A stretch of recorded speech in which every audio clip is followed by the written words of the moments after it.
The model brought me this kind of reference from Pinterest. We'll be recreating it, but first let's talk about what she came in with. By the way, she actually came in with pretty normal nails. Here we used the Emmy brand. Everything lasted without any issues, but we decided to change the shape to square and make the nails shorter. So we start by removing the length and taking off all the gel completely, but the shiny base will still remain. Next, we'll be working on the cuticle. I'm using this kind of pusher that looks like an orange stick. My pusher is from Nippon Nippers. It's a very interesting model, so keep that in mind. Well, so that the manicure, the bits, and everything else work and go smoothly. Of course, I always have talc here. I've been using talc from the Domix brand for many years, nothing changes. And my bits are from the KMIS company, which by the way has recently appeared on Wildberries. Well, do you know what you need to do? The bit is unusual with a yellow-red notch, but it files perfectly. Next, for the work, I also use a file from Nippon Nippers. And here I have a new abrasive, now they will be purple. And for variety, I will do the cut with a ball bit, with this kind of pattern. It's called baton. It's a very unusual bit. I also recommend trying it. There's definitely something special about it. And we'll do the coating itself. Today on Shock Me, I'll talk about the pitfalls in stamping and rubbing. Well, first we have the primer, then the base. It's soft and elastic, it's used as a base layer. As you can see, there are glitters that still won't get in our way. I'll take a semi-transparent milky gel. I really fell in love with this particular shade from Shock Me. And first, I'll show you how I use this gel to restore missing sidewalls. I'm working with the border technique. I didn't speed up the video. I'm showing everything as it happens. The gel is comfortable to use and can be built up without hurry. I cure all the sidewalls with a flashlight, and when my framework is ready, I do the main leveling and shaping with the gel. I apply the gel a little past the middle with a gel brush, and then I take a thin brush and just pull it toward myself.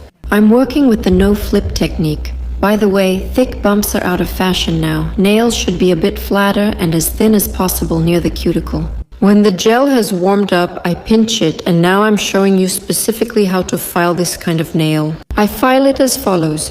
I mark out a platform in the middle and then move on to filing the sides. Well, I file what's called the edges, but actually there won't be any real edges here because I do it right away in a way that wraps around the nail plate. But for those who have trouble with filing, I'm showing you exactly how it's done. I hardly cut anything except for those moments when I had to adjust my grip on the file, and as a result you get a very quick and simple filing. Next, I file from one side, then the other side. Right now I'm evening out the parallels so the nail doesn't look bulky, and basically after that you can even out the length and we're all done.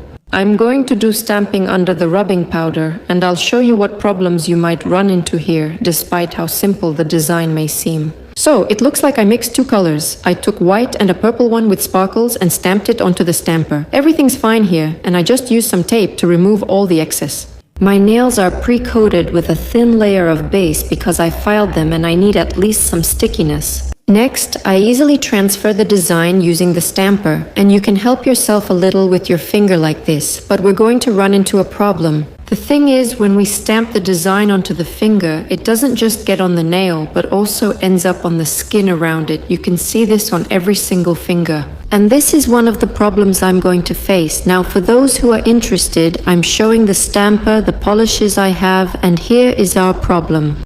You need to use an orange stick or a pusher, basically whatever you have on hand. First, separate your unattached pieces like this, and then take the same base again and trim everything. Apply the top coat again. This is necessary so that the top coat doesn't crater. But the thing is, after this, we'll definitely have to file the sides like this with a drill bit. And yes, you need to go over it with a buffer first. You can't use the top coat right away. While I'm applying the top coat, I can explain why you can't use it immediately, because the polish still sticks. It's not entirely even, no matter what anyone says. If you want to do a rub-in powder on top like I do, I highly recommend going over it with a buffer and definitely filing with a diamond bit so everything goes on smoothly and evenly.